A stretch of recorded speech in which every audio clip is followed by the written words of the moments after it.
අපේ නිවහන තක්සලාවක් කරගමු. පාසල නිවසට ගෙනහෙන වොයිස්1 YouTube අධ්‍යාපන වැඩසටහන්. ශිෂ්‍යත්ව සාමාන්‍ය පෙළ ඉලක්ක කරගත් පෙරහුරු සැසි. විද්‍යාව ගණිතය ඉංග්‍රීසි සහ තොරතුරු සන්නිවේදන තාක්ෂණය විෂයානුබද්ධව. වොයිස්1 YouTube චැනලේ විදින් දැයේ දූදරුවන් වෙත. Good evening all of you. අපි අද පටන් ගන්න සෙෂන් එක.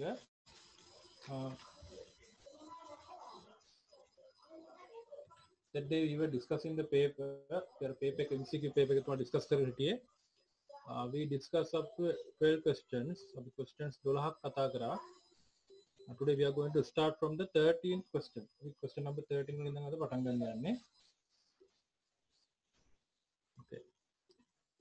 Now shall you see the paper again? Paper එක වලක ඇති මම දැන් අද share කරලා තිබ්බා. So you get the paper. Okay.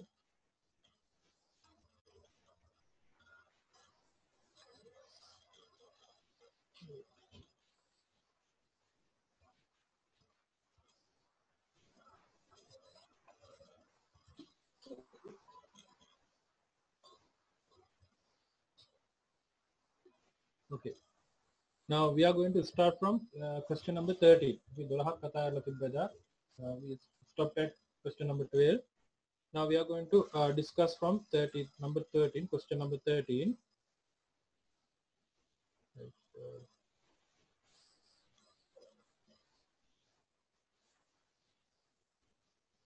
Okay, question number 13. Select the feature that is shown by dicotyledonous plant from the following.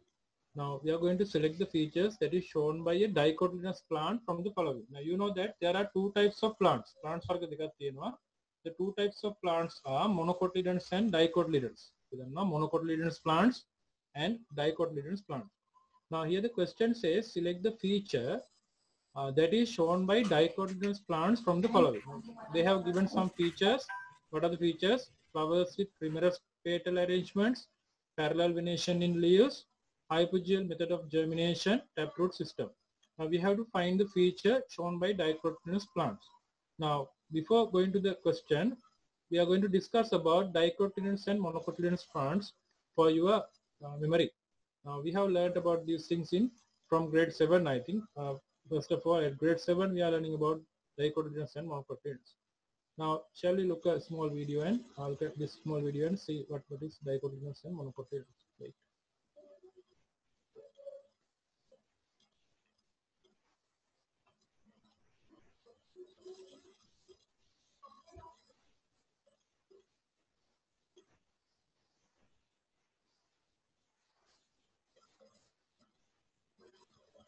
Look at this.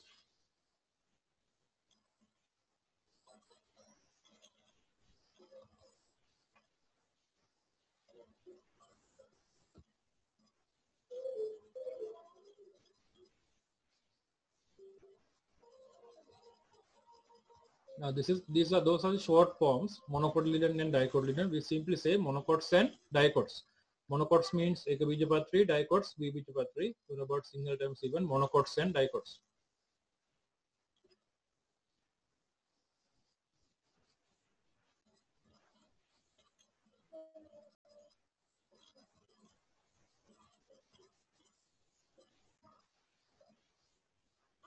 Now here name implies the meaning. The meaning is there at the name.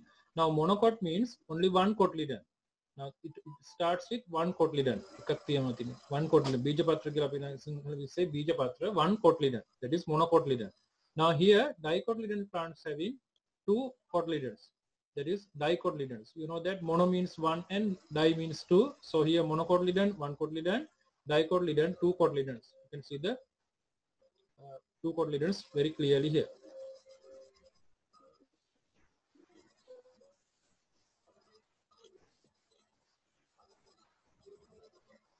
Now those are called embryonic leaves. Now embryo divides into two. That's why we can see dicotyledons here. Here embryo is not dividing. That's why we can see monocot. Only one cotyledon. Here two cotyledons.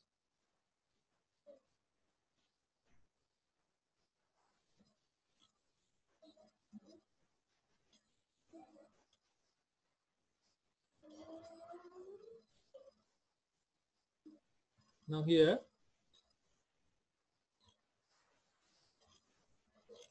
okay, now these are the true leaves. Now, before true leaves are coming out and starting photosynthesis, these cotyledons are providing the nutrition. Now that is a function of cotyledons. Now here, this is the true leaf. Now before the true leaf is coming out, true leaves are coming out, these two cotyledons. Here this single cotyledon provide the nutrition for the plant. They have the nutrition beforehand. When the true leaves are coming, they start photosynthesis and start to provide nutrition for the plant. Okay. Now we are going to see the differences. Now this is one single difference. Yeah.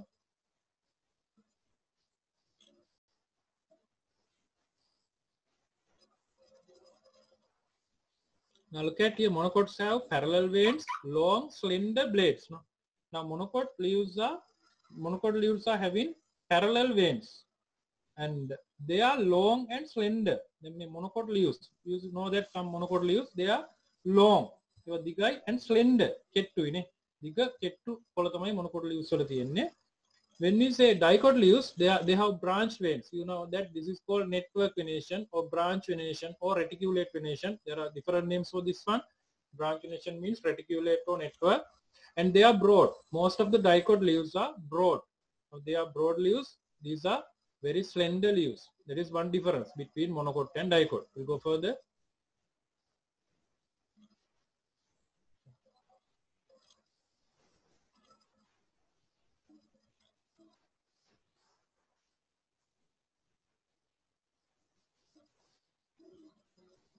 Now here, look at this vascular bundles scattered throughout. Now vascular bundles. What do you mean by vascular bundles? Vascular bundles include xylem and phloem. Now here, most vascular bundles near edge of the stem. At the edge of the stem, you can see a lot of vascular bundles, xylem and phloem at the edge of the stem. Inside, they are scattered throughout. Maybe but here in dicot, vascular bundles arranged in a ring. They are in a uniformity. They are in a ring like. No? But here they are scattered here and there. In monocots, by dicots, they have a, they have an arrangement like. No? That is another difference. Okay, we'll go.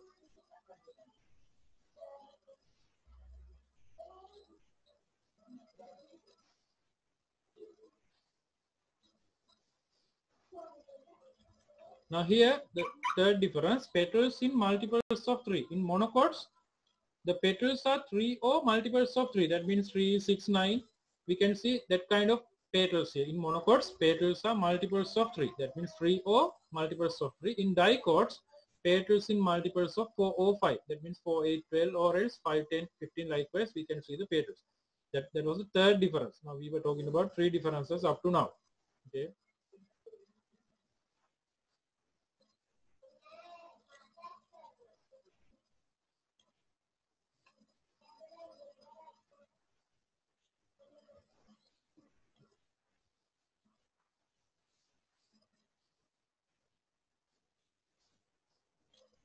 Now here it's very evident. Now this is a monocot root. Now monocot root is a more fibrous root system, but dicots, they have a taproot and lateral roots coming out from the taproot. Now here monocot, this is the fibrous root system. You know, tantumul paddhatiya තියෙන. But here with dicots, they have a taproot. And some lateral roots are initiating from this taproot. The roots that come from the taproot are known as lateral roots. Taproot lateral roots. So in dicots, we can see a taproot and lateral roots, but with monocots, it's fibrous root system. Okay.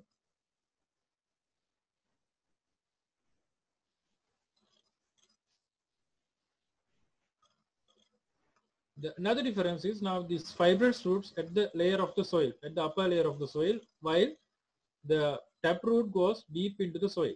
Dicot plants have a taproot which goes deep into the soil. Okay. Now here we can see the differences. No, right? Here you can see all the differences. This is the root system and monocotyledon and dicotyledon. Then venation and the number of petals, multiples of 3 and multiples of 4 or 5. Now we will go to the question. Now look at the question. Okay. Now here task, select the feature that is shown by dicotyledonous plants from the following. Now they are asking the feature shown by dicotyledonous plants. Okay. Now look at first one, flowers with trimerous petal arrangement. Now you can remember trimerous, that means multiples of 3, that is a feature of monocot. Now when we go to second one, parallel venation in leaves. Again, it is a monocot feature. Hypogeal method of germination. Hypogeal means what? One cotyledon, that is hypogeal. So it is also a monocot feature. So taproot system. So taproot system, we know that taproot and lateral roots can be seen with dicot plants. So select the feature which is shown by dicotyledonous plants. Answer D, taproot system. Very easy, no?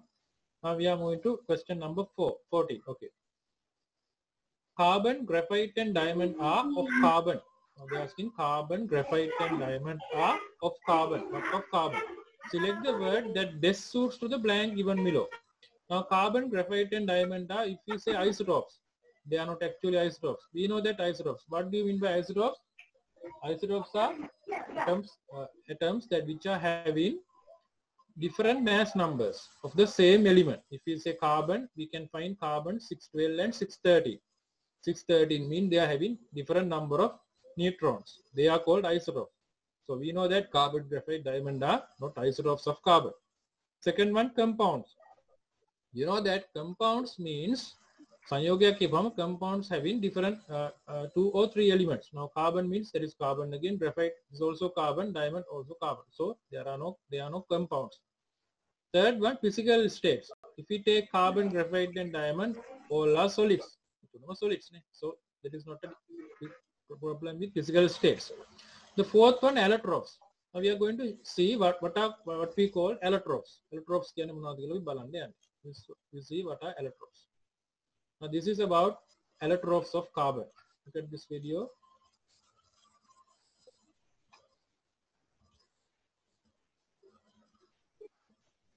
The element carbon occurs in different forms in nature. You know that carbon, we can find carbon in very many different forms. Now if we take carbon, we can find carbon in coal, carbon in charcoal, and even if we take crude oil, it contains carbon. Carbon and hydrogen, they are hydrocarbons, you know. So charcoal, coal, crude oil, all these things contain carbon. There are many forms, like we may say graphite, diamond. We'll see about these things. Yeah.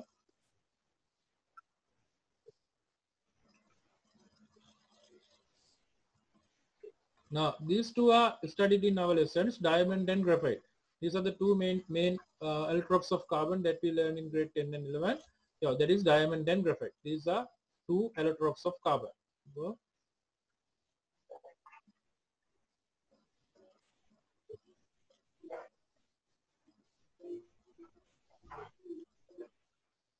now look at here. In diamond, each carbon atom is bonded to 4 other carbon atoms, forming a rigid 3-dimensional structure. I think you have studied about this, no? Studied about this. Now there are 4 carbon atoms. You can see 4 carbon atoms. Now they are strongly bonded to each other. So they are strongly bonded to 4 other carbon atoms, forming a rigid 3-dimensional structure. You have to think about this in 3D. This is a 3D structure. This is not 2D. We cannot draw this, no? This is 3D structure. That's why I choose this video. This shows the 3D nature, no? Now 1 carbon atom is bonded to 3 other carbon atoms. So 4 carbon atoms together form this molecule. 5 carbon atoms, 1 bonded to 4 and 5 carbon atoms form this structure. Look at this, okay? This is rigid because all the bonds are completed. You know that carbon can form 4 bonds. So 4 bonds are created. Now when we consider this middle carbon, it has formed 4 bonds. So all the bonds are created. So this is in a stable nature. So it is very rigid. It's a Shaktiman. We have rigid 3-dimensional structure.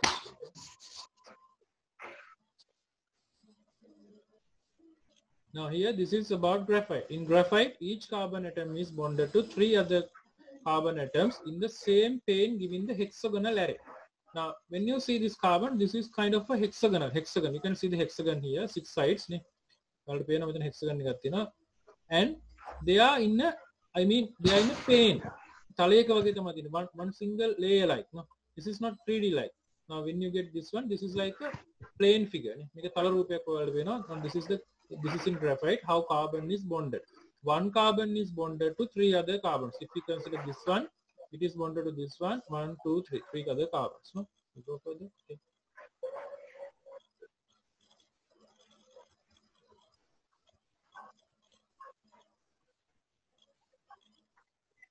Now you know that carbon has to make 4 bonds. So here this is a double bond. So when we count bonds, 1, 2, 3, 4. So carbon is having 4 bonds over here, as it is in diamond even. 4 bonds are completed, but they are in a plane nature. They are in a plane array like. You see this one? Okay.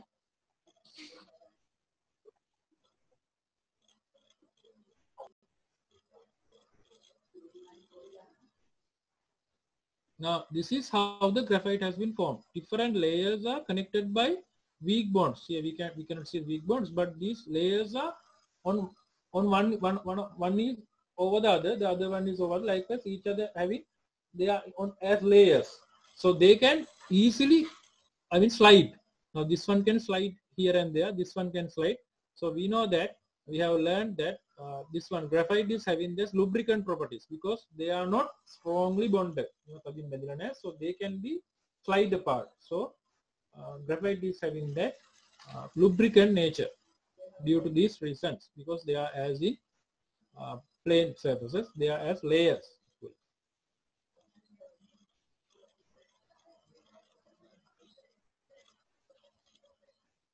Now we know that both of these are made up of carbon, but because of their, I mean, how they are made up of, this reason of their bonding structure, they have very different properties. We say diamond is a very strong one and graphite is a weak thing. Now this is the hardest of, you know that all the blades are made by diamond. All the blades that are used to cut things are made by diamond because it is the hardest substance in the world. Now this is smooth and slippery. We know that graphite is a good lubricant. Graphite is a good lubricant. Okay.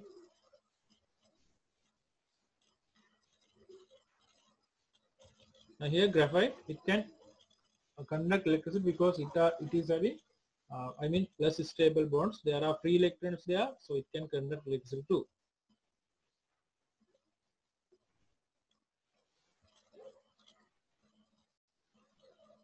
It says diamond can be synthesized. We know that diamond is made artificially. Diamond can be made artificially by using high pressure, and or we can make that diamond like structures.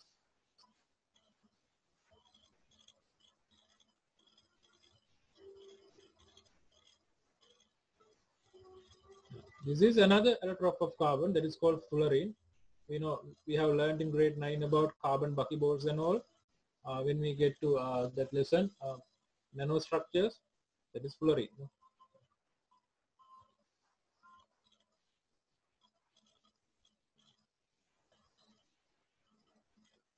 In nanotechnology, we are using this, carbon 60. It is in the shape of a football. It is another allotrope of carbon called fullerene.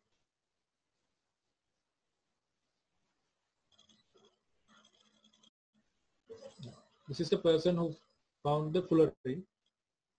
Because his name contains fuller, the compound is known as fullerene. Okay. Now we are going to the question. Now here, carbon, graphite, and diamond are then allotropes of carbon. Answer D. It's easy. Then we are moving to question number 15. Look at this one. Which of the following fire extinguisher? You know about fire extinguisher. What do you know about fire extinguishers? Fire extinguishers are used to extinguish fire. Fire extinguishers can be used to extinguish a fire without leaving any substance. Without leaving, this is the important part of the question. Without leaving any substance released from it at the place of fire. That means we have to find the fire extinguisher. Fire extinguisher can be used to extinguish a fire without leaving any substance released from it at the place of fire. That means when the fire is extinguished, nothing can be left here. What is a fire extinguisher that we can use for that purpose? This is number 15. Foam fire extinguisher. The name implies a thing. Foam, penna in a fire extinguisher. So foam will be there. Now third one, C, soda acid fire extinguisher. We know that the extinguisher is by the reaction between soda and acid. So we can see something there. No? Powder fire extinguisher. Powder covers the fire. That means it disrupts the supply of oxygen. So when we use powder fire extinguisher, it also produces something. That means powder on the surface. But when we use halon fire extinguisher, halon means halogens. Halogen means it's a gas.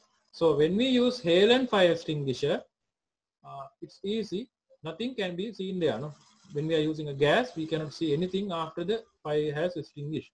So the answer is very easy. 15th one answer is B. Halon fire extinguisher.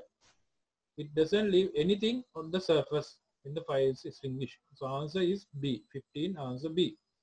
Then we are moving to our question number 16. Select a function controlled by medulla oblongata. Now, medulla oblongata. You are learning about medulla oblongata. I think in the present days you are learning about this part, about brain and all. So we'll refer to your book, right?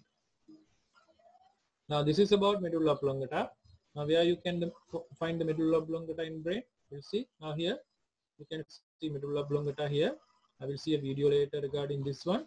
So functions are given clearly. Functions of medulla oblongata control involuntary actions such as rate of heartbeat and rate of respiration. Control reflex actions such as vomiting, coughing, and swallowing. Now medulla oblongata, engages with involuntary actions. You can see it clearly. We'll see a small video here regarding medulla oblongata. Right. Look at this one.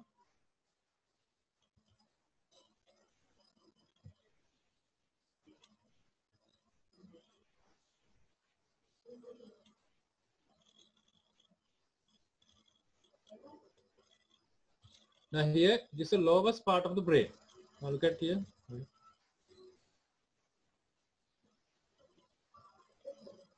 Now here, there is no clear separation between medulla and spinal cord.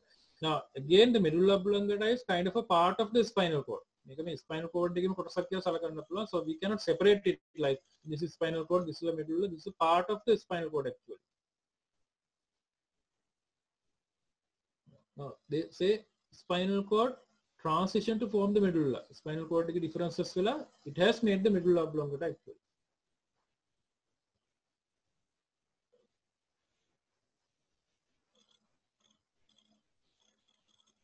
Now, the main function of medulla oblongata is controlling cardiovascular and respiratory functions. Now here, baroreceptors are there. They control the blood pressure of the heart. So it directly controls the blood pressure.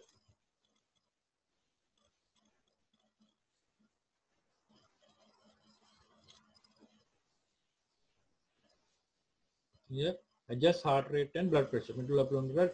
Now here, brain receptors send the messages to medulla oblongata. Then medulla oblongata directly controls the heart rate and blood pressure. That means it directly controls the circulatory system through the heart. Circulatory system it controls the heart rate and blood pressure both.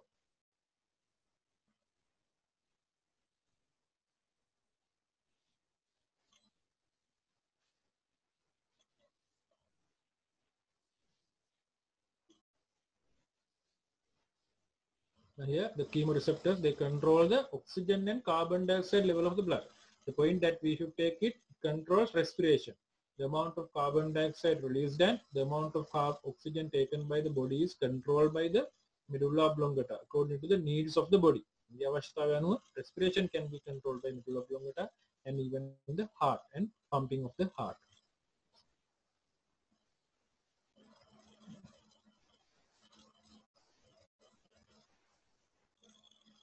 Now here, according to the message, medulla oblongata adjusts respiration. Now it's very clear. No need of looking the other part, we can find the answer easily. Okay, wait. Now we'll go to paper. Now here, select the function controlled by medulla oblongata. Now it's very evident that answer is C. Coordination of muscle movements. We know that it doesn't control muscle movement. It doesn't control vision even. The heartbeat. It directly engages with heartbeat and the heart. So we can find the answer easily. Question number 16, answer C. Select the function controlled by medulla oblongata. Answer is heartbeat. The heartbeat is controlled by medulla oblongata directly. So it's very clear answer. Question number 16, answer C. Now we are moving to question number 17. Excretory products are the unwanted byproducts formed within the body during metabolic reactions. Accordingly, which of the following is not an excretory product liberated from the human body?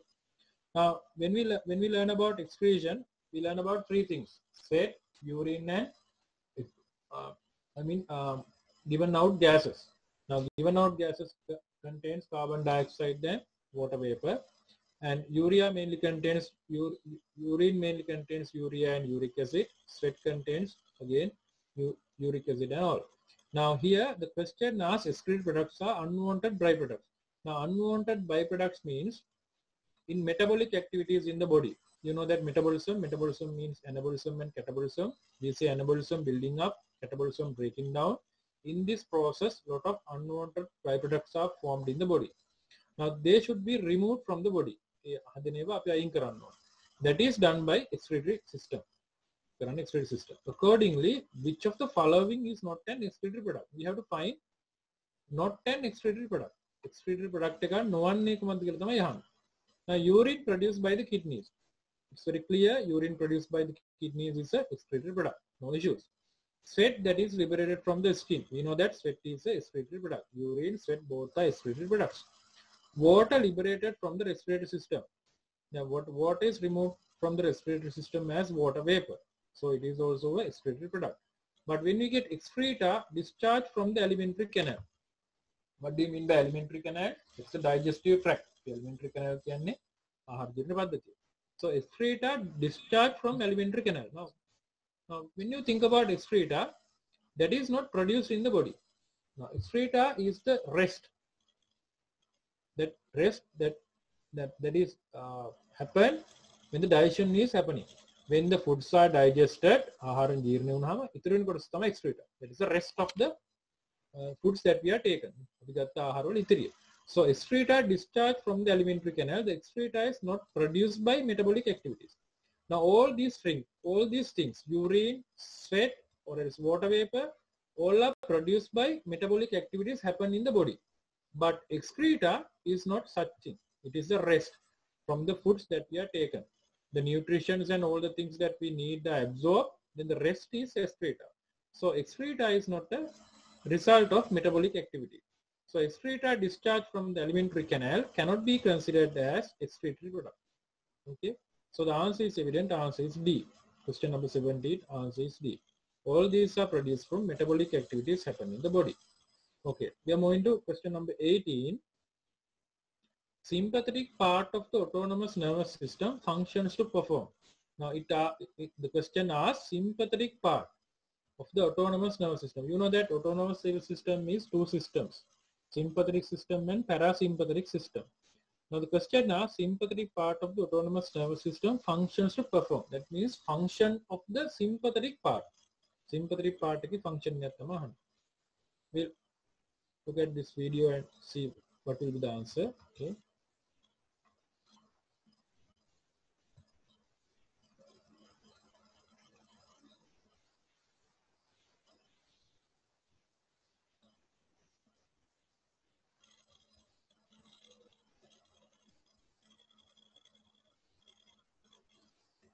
Now this autonomous nervous system functions independently. That means they are doing involuntary actions. Now autonomous nervous system control the things without the mediation of the brain. Independent of the brain. That is how autonomic nervous system works. Actually it is automatic like, no? Automatic. Okay.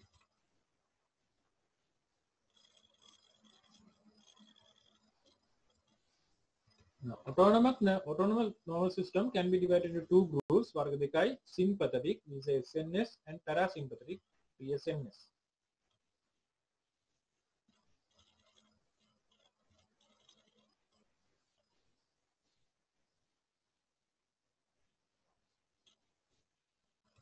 Now here, when we do a activity with energy and alertness, energy, shaktiya saha අවධානය අවශ්‍ය කටයුතු sympathetic is activated. Sympathetic ක්‍රියා කරනවා.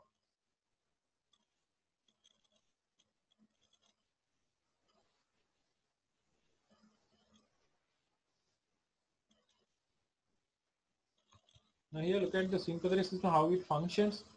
I mean the heartbeat is pumped up. Now pumping of blood happens faster. උදර පොම්ප කිරීම වැඩි වෙනවා. It goes up. Respiration becomes faster. That means we need a lot of oxygen.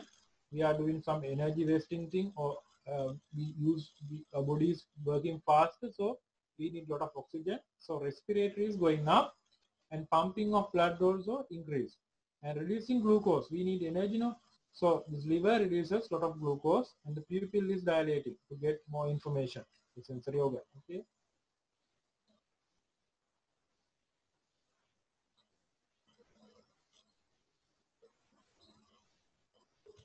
Now here these things are down. Digestion down. Digestion decreases. The speed of digestion is decreasing. Now it is in a, I mean, it is a emergency. Okay. So digestion of food is not happening properly. So digestion goes down, and production of urine is going down.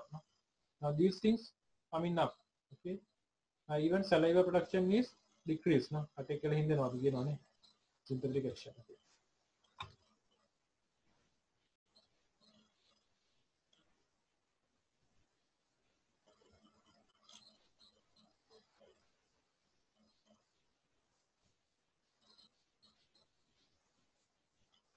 Now here, this is the normal situation. This is the major part of our lives. Most of the time, we are activating parasympathetic. When there's a sudden incident or an emergency, sympathetic activates. At parasympathetic, the heart rate goes down. That means normal heartbeat, and respiratory rates become normal. It goes down. Store glucose for future needs. It stores glucose, but here it releases glucose for this emergency. Now digestion is happening very well. That means absorption of nutrients happen properly, and it removes excretory matter. That means urine production is going up, but here urine production is down.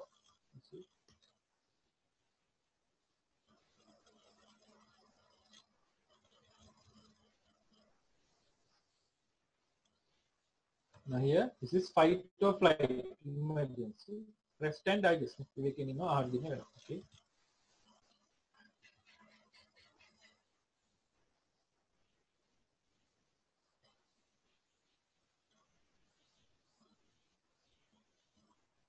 Now here it says both systems are function in the same organ. Now when we get heart, sympathetic is activating, parasympathetic is activating. Normally parasympathetic is working. At an emergency, sympathetic starts to work. Okay.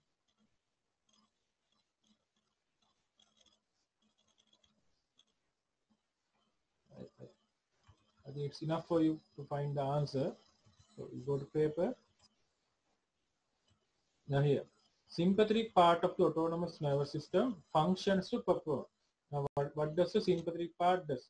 Constriction of the pupil of the eye. It is not constriction, dilation, no. 18B, acceleration of the heartbeat.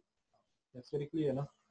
Sympathetic system, fight or flight, accelerate the heartbeat. That's the answer, no? Third one, contraction of the stomach.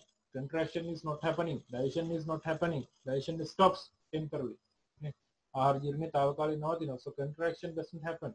Contraction of urinary bladder doesn't happen. So answer is acceleration of the heartbeat. Sympathetic, the answer is easy. Accelerate the heartbeat. Question number 18, answer B. Okay. Then we are moving to question number 19.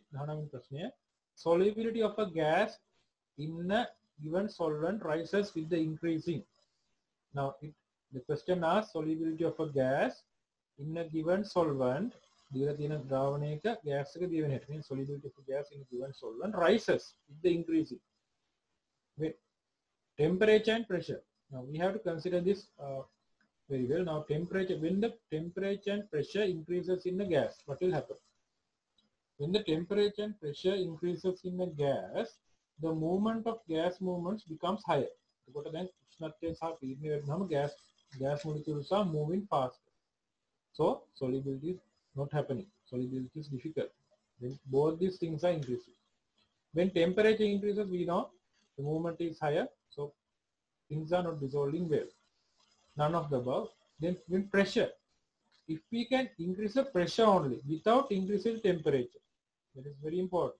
If we can increase the pressure of a gas without increasing the temperature, we can dissolve more solvent in that, more solution, more matter in that. Because when we increase the pressure, gas molecules are going here and there and going apart. Then spaces are created, so we can dissolve things when we increase the pressure of a gas. But when we increase the pressure, we have to keep in mind, if we increase the temperature, we cannot dissolve more. So we have to increase the pressure only. So solubility of a gas in a given solvent rises with the increasing pressure. Now we are going to dissolve a gas in a solvent, so we have to increase the pressure. So the liquid molecules are going here and there, so we can put the gas molecules into it. So pressure, when we increase the pressure of a solvent, we can dissolve more gases in that. If we increase the temperature and pressure, the movements happen faster, and so we cannot do this here. Then we are going to question number 20. Certain salt changes red litmus to blue color. What can be included in that salt sample? Certain salt, that means one kind of a salt, changes red litmus to blue color. When you say red litmus to blue, what comes to your mind? If something turns red litmus to blue color, that means it should be a base. Red litmus blue color. What can be included in that salt sample? Look at the answers. Strong acid and a weak base. Now what will be the product when strong acid and weak base is having a connection? Strong acid and weak base. Now acid is strong, no? Base is weak, so it will have some acidic properties. A strong part is acid, so it will have some acidic properties. Can ශක්තිමත් acid එකකුයි දුර්වල ආම්ලයකුයි. ආම්ලික දෙකම මේකේ තියෙනවා. Second one, strong base with a weak acid. No, it's very clear. Strong base with a weak acid. You can ශක්තිමත් භෂ්මය සහ දුර්වල ආම්ලය. So it will have basic properties. Okay, basic properties here. Third one, strong base with a strong acid. Strong base, strong acid, neutralize. We know that base and acid neutralize. Strong acid and weak base. Strong acid and weak base. The same answer. It will have acidic properties. Now here neutralization happened. Now here strong base with weak acid. Now to weak acid, part of base is neutralizing, but it will have basic properties because there's another part of base. Our base is basic properties here. So the answer for question number 20 will be B, because it is having basic properties. It will convert red litmus to blue color. So question number 20, answer B. Then we are moving to question number 21. The 21st question.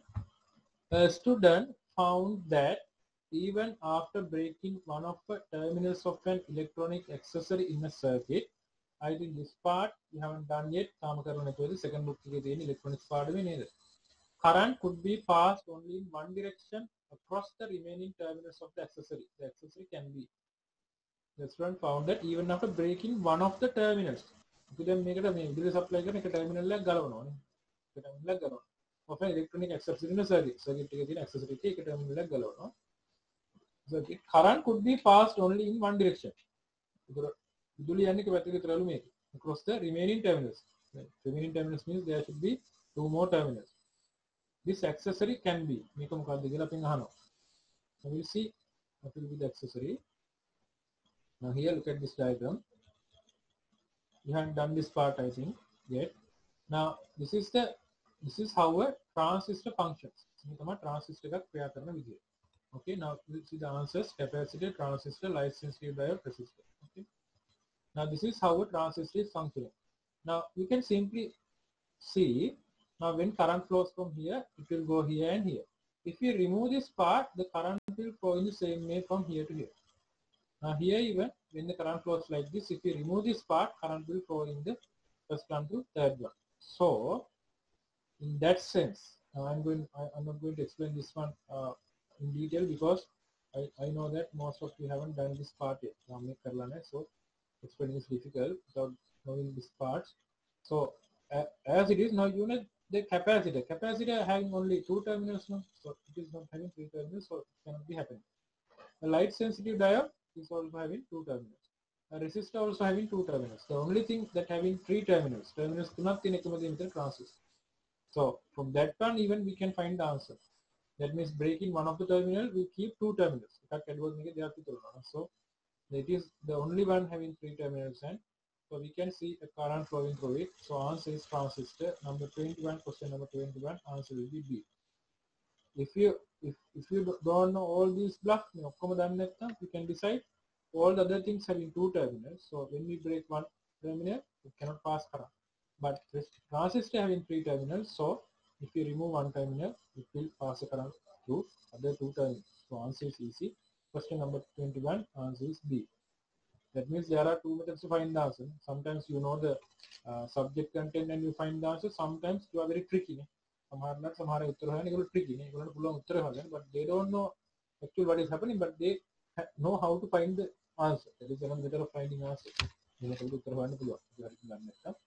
can have some insight. Insight. IQ. You can use some intelligent coefficient.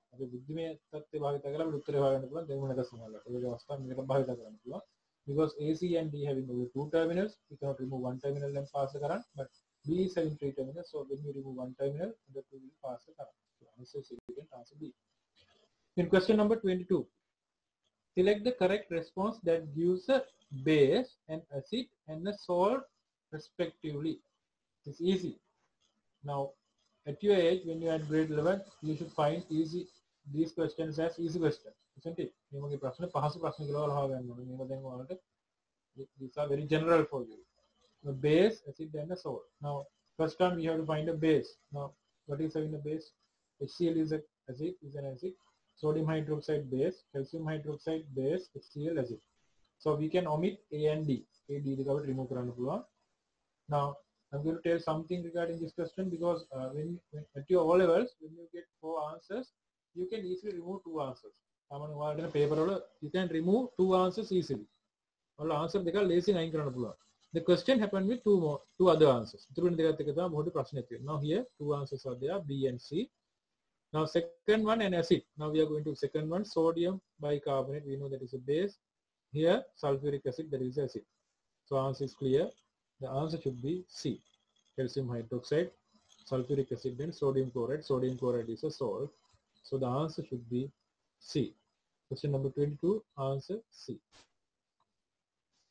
Then we are moving to question number 23, 23rd question. The composition of a solution of sodium chloride is 117 grams per cubic decimeter. Now, these are the questions that some of you find difficult. No? The composition of a solution of sodium chloride is 117 grams per cubic decimeter. What do you mean by that? In 1 cubic decimeter, we can find 117 grams of sodium chloride. Find the answer that gives the composition of this solution expressed in another way. Now we have to find the answer that gives the composition of this solution expressed in another way. The composition there are 4 answers, A, B, C, and D. All are given in moles per cubic decimeter. Moles per cubic decimeter. Now we have to find 117 grams. We have to find 117 grams means how many moles? Gram how many moles are included in 117 grams of sodium chloride? Now we are going to find that. Now here, look at this. Now sodium chloride, we are going to find the molecular mass of, relative molecular mass of sodium chloride. Sodium 23, chlorine 35.5. The relative molecular mass of sodium chloride is 58.5. If we get more, it has a molar mass, because molar mass it is 58.5 grams per mole. That means 1 mole of sodium chloride weighs 58.5 grams. 1 mole of sodium chloride weighs 58.5 grams. So here 117 grams are there. So we have to divide it by molar mass of sodium chloride. Sodium chloride molar mass is 58.5 grams per mole. 117 grams divided by 58.5 grams per mole. Now when 117 is divided by 58.5, that is 2. Gram, you can simplify. Then per mole comes up as mole, so the answer will be 2 moles. That means when we get 117 grams of sodium chloride, it contains 2 moles of sodium chloride. Clear? Okay. So in that sense, here when we get 117 grams, that means 2 moles. So the answer should be 2 moles per cubic decimeter. 117 grams means 2 moles, so answer should be 2 moles per cubic decimeter. I think you are clear with this. Now we found sodium chloride molar mass. Then we divide the mass by molar mass. The mass will be molar mass. The answer is 170 divided by 58.52 grams per simplifying. Per mole comes up as mole, so 2 mole. So it's very clear. 117 grams of sodium chloride means 2 moles. So this can be expressed as 2 moles per cubic decimeter. Okay. Now we are going to question number 24. Find the measurement that is not suitable to find the effect of concentration of hydrochloric acid on the rate of reaction between limestone and hydrochloric acid. Now the question is somewhat long. No? Find the measurement that is not suitable to find. Not suitable to find. Not suitable to find the effect of concentration of hydrochloric acid. Hydrochloric acid is a sandrone, concentration of hydrochloric acid on the rate of reaction. Rate of reaction between limestone and hydrochloric acid.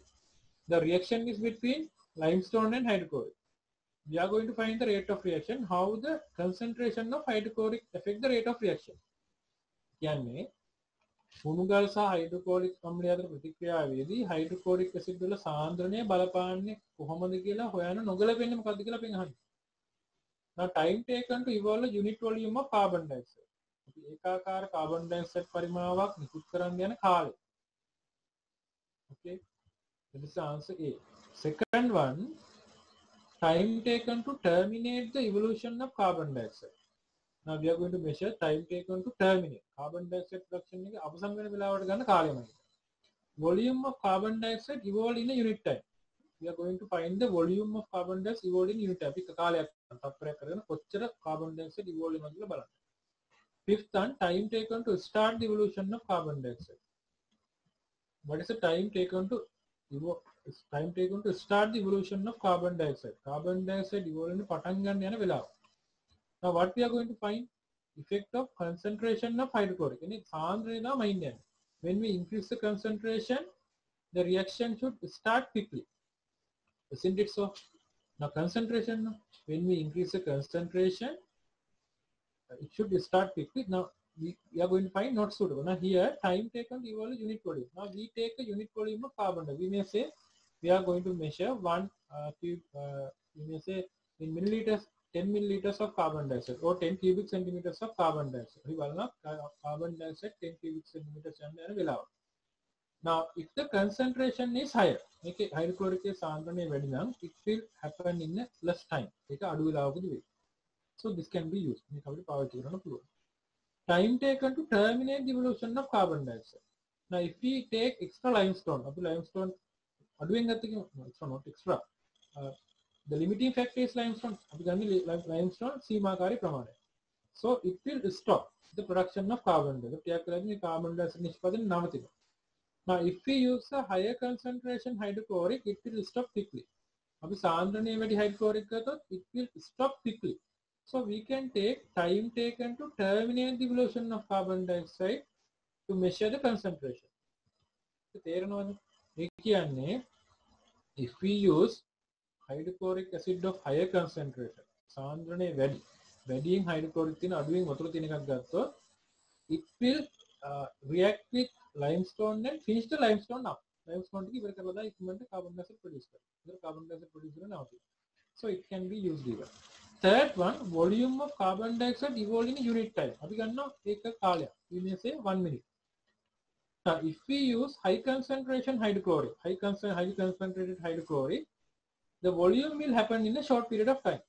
Now we are using the same unit time now. So in the unit time, volume it will be a higher volume. So volume if we say when we use 1 mole of cubic decimeter hydrochloric for 1 minute, it will produce 10 cubic centimeters. 1 moles per cubic decimeter hydrochloric reaction minute 10 cubic centimeters. 2 moles per cubic decimeter hydrochloric, it will produce 20 cubic centimeters. 20 cubic centimeters is So volume of carbon dioxide evolved in unit time we can use to find the high concentration hydrochloric acid increases the rate of reaction. Make a rate of reaction very high concentration make a use. But if we take time taken to start the reaction, reaction is now when we add the things, we make compounds add reaction concentration depend. It will start in the same manner. If the concentration is higher all over, make a substances, it will start the reaction. So time taken to start the reaction, we cannot use to find the effect of concentration of the acid. Means time taken to start the evolution, we cannot use that. So not suitable one is answer D. 24, question number 24, answer is D. You have to read these questions well, no? Then you can find the answer easy. Then question number 25. Some characteristics that are common to certain group of elements are given below. Some characteristics are given below. Solids at room temperature form basic oxides, good conductors of heat and electricity. I think this is an easy question. The group of elements belong to. Now there's a group of elements. All these elements are having, they are solid at room temperature. So room temperature you know that solids at room temperature, most of the solids at room temperature are metals. That is there. Form basic oxide. You know that sodium oxide, magnesium oxide, all these things are bases.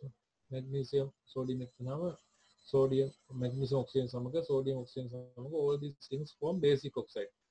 If you can remember, metallic oxides are basic. Metal oxides are basic and non-metal oxides are acidic. When we get sulfur dioxide, nitrogen dioxide, those things are acidic. When we get sodium oxide, magnesium and oxygen reaction, all these things produce basic oxides. So form basic oxides, they should be metals. Good conductors of heat and electricity. That's easy. You are learning from grade 6 now. Good conductors of heat and electricity are metals. Non-metals are weak conductors of heat and electricity. So the answer is very easy. For question number 25, answer is B, metals.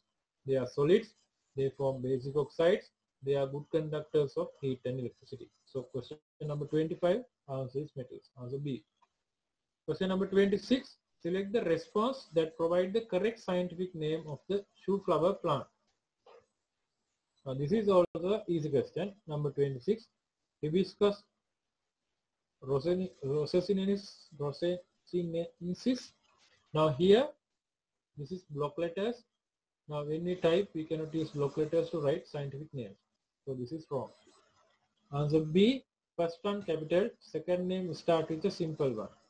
We'll keep that one. Third one, first capital, second simple, but they are block again. So this is wrong. Now here, first one capital, first letter of the first word capital, first letter of the second word capital. So this is wrong. The answer should be B. That is Hibiscus rosaceninensis. The first term, the first word should have the first letter of the first word should be capital. The first letter of the second word should be simple, and when printed, they should be in italics. So the answer is B. 26. Answer B. Easy one. Then 27. Question number 27. Look at the question. What is the formula of the compound formed by combination of bivalent metal B with trivalent nonmetal D? Now bivalent. Bivalent means valence is 2. Trivalent means valence is 3. Bivalent කියන්නේ valence එක 2යි. Trivalent කියද්දි valence එක 3යි. Now what is the formula of the compound formed by the combination of bivalent metal? You know that metal should come front. The metal එකයි non-metal එක අපි මේ formula එක ලියද්දි metal should come up front. Metal එක ඉස්සරහට එනෝනේ, non-metal goes back. So it should start with bivalent metal B. So it should start with B. Are you clear with that? It should start with B. And the latter part should be D. It was in D. So that is bivalent B. So close to D, there should be 2. No? Bivalent. No. Bivalent metal B. So B is bivalent. So the valence should be put close to D. So 2. And trivalent D. That is a non-metal. That is the second one. So here D. And the trivalent, that means valence is 3. That should come close to B. Take a B out of the 3. දැන් ඔන්න අපි වේලන්සි මාරු කරා. bivalent metal B වල valence එක දෙක මෙතනට දැම්මා. trivalent non-metal D පිටිපස්සට දැම්මා because it is a non-metal and valence is put here 3. So the answer should be B3D2. Answer C. Question number 27. Answer C. Then we are moving to question number 28. An object of mass M is placed on a smooth horizontal table, can be moved by a horizontal force F. Now, mass is M, placed on a smooth table, horizontal table, can be moved with the horizontal force F. Now we are pushing it with the force F. F kila force එක අපි තල්ලු කරනවා. If the mass of the object is double and it is moved by applying the same force, mass එක double වුණා. Now what should come to your mind? දැන් මොකද ඔයාලා මනසට එන්න ඕන equation එක F equals ma. දැන් මේක මැවෙන්න ඕනේ ඔළුවේ නේද? F equals ma. The mass of the object is double. The object එකේ mass එක අපි double කරා and is moved by applying the same force. එකම force එක තමයි අපි යොදන්නේ. The new acceleration of the object can be. Now it is regarding acceleration. Now this is regarding F equals ma. Now here m is double, m is twice, F is the same. So very clear, F equals ma. No, F is the same, m is double, so A should be half. Okay, so answer is easy, half the acceleration at the first instance. Now equation is F equals ma. F is the same value. Now ma should balance F. Now when is m is double, if we say F is 10, අපි කියමු F කියන්නේ 10 කියලා. Shall I explain it more? Now here, when we take F equals ma, F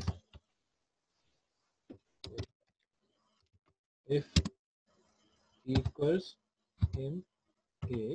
Now here, if we take F 10, අපි F ගමු 10 කියලා, F වල value එක 10. Now equals, now m is 2, we'll say m is 2 and A is 5. Now F is 10 now. So if we double 2, then we 2 double karo. 2 double karna 4 volt. So 5 should be 2.5. Then අපි මේක m එක 4 කරොත් මේ 2 කියන එක 4 කරොත් මෙතන 10 එන්න නම් 4 into 2.5 නේ. මෙතන භාගයක් වෙනවා. Then F is maintained. මේ F 10 කියන එක තෝර එහෙමම තියෙනවා. ඒතර අපි m එක double කරා නම් මේක භාගයක් කරන්න එපා. Then only F is maintained. ඒතර F එක එහෙමම තියෙනවා. So in that sense, මේ විදිහට අපි හිතපුවාම now here, when mass of the object is double by applying the same force, F is the same and m is double, so A should be half the acceleration at the first instant. So question number 28, answer is A. Now we go to B and all. B twice the acceleration, that is wrong. Equal to the first acceleration, that is wrong. We know that when we apply the same F and increase the mass එක වැඩි කරනවා same F තියලා, ඒතර අනිවාර්ය acceleration එහෙම තියෙන්නේ. Double of the first acceleration, it cannot happen. It never happens. So question number 28, answer is A. Okay. Now we are going to wind up the session. Now the time is 8:30, so we are going to wind up. So we have 12 more questions in this paper. So I hope next Tuesday we are going to do the lesson again at 7:30. Next Tuesday, I think I can finish this lesson and go to next paper. Next, I will give you a structure paper. I will engage with the structure paper next day. So I will come up with the structure paper. I will share the paper first beforehand into your WhatsApp group, and then we hope to discuss that structure paper. We'll finish this up next Tuesday, and we'll move to structure paper. So if you have any issues regarding these questions, you better refer to your books and read. Now you start your studies. Then you start your studies, and when you get questions, when you get the paper to you have to write the answers and be ready for the discussion. If you write the answers and if you read these parts, you will get a good understanding. ඔයාලා මේක කරලා මේ කොටස් කියවලා ආවනම් මම මේ කියලා දෙද්දී ඔයාලට ලොකු අදහසක් ගන්න පුළුවන්. එහෙම නැතුව ටිකක් අමාරුයි. Because I'm not going for a depth analysis. මම ගොඩ depth analysis එකට යන්නේ නැහැ. තමයි ඔයාලට boring වෙන නිසා. So you have to do the paper, read the book and come for the session. Thank you very much for participating in the session. Good night to all of you. Thank you. Good night. Bye. තාමත් ඔයා අපේ YouTube channel එක subscribe කරේ නැද්ද? එහෙනම් දැන්මම අපේ Voice One YouTube channel එක subscribe කරන්න. අපි දාන වීඩියෝ එකක් දාපු ගමන්ම නොටිෆිකේෂන් එකකින් දැනගන්න නම් පහළ තියෙන බෙල් අයිකන් එකත් ක්ලික් කරන්න අමතක කරන්න එපා.